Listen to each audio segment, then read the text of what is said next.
Hello, Mark Crosswood here. More questions coming at you. This one reference an angle of attack. So how the club hits the ball on the upward or downward path, the angle of attack. One of the videos I did on that. So let's give him an answer. Let's get stuck in.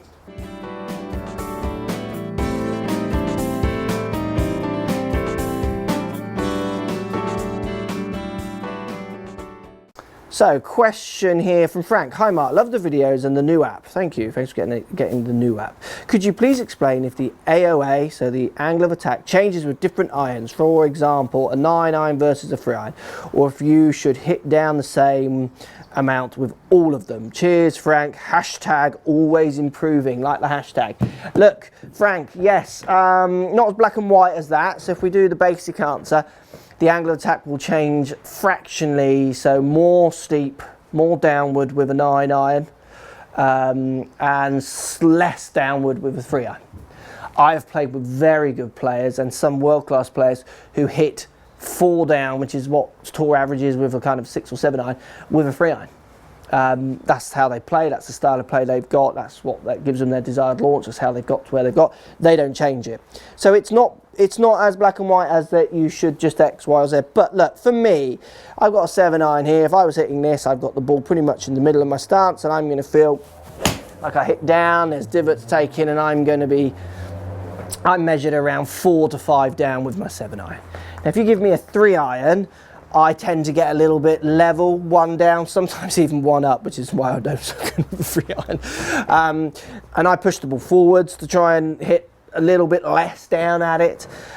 Lots of that is to do with the power that I'm putting in. So if you watch any of the course vlogs from Spain with me and Gorilla, James, he hits a 2-iron from the back of his stance sometimes. I mean, he's got enough power still to launch. If I hit a 2-iron from the back of my stance, just don't get any launch. The thing just kind of drills head height and doesn't carry far enough to go anywhere. So it's really subject to how hard you're hitting it as well. There's many factors in there.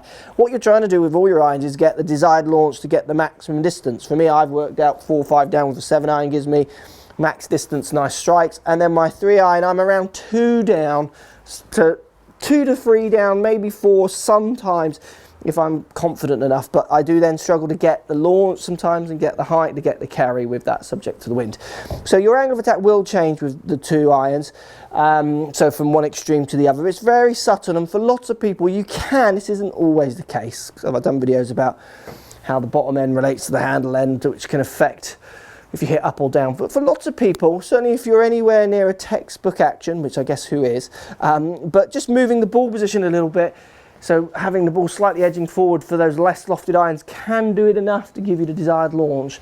But again, it's another thing I would stress, go and get measured, go and get checked, because everyone's swinging slightly differently and you need just to get those numbers working for your game, really. I've worked out what works for mine, and it is to not hit quite as much down with my lower lofted irons as I do with my medium to higher lofted irons. Hope that helps. Thanks for the question, thanks for getting the apps, and we'll speak to you soon. So if you like what's going on here, don't be afraid to subscribe to the channel. Also thumbs up the video, post comments, love to hear what you guys got to say. Let's keep it social. The more we talk, the more we share, the easier this game will get for everybody. So if you want to find me on Facebook here, you can find me on Facebook. If you want to tweet me, find me on Twitter here as well. Just follow the links, all in the description. Come and join the show, get active, get involved, get playing some better golf. Thanks for watching.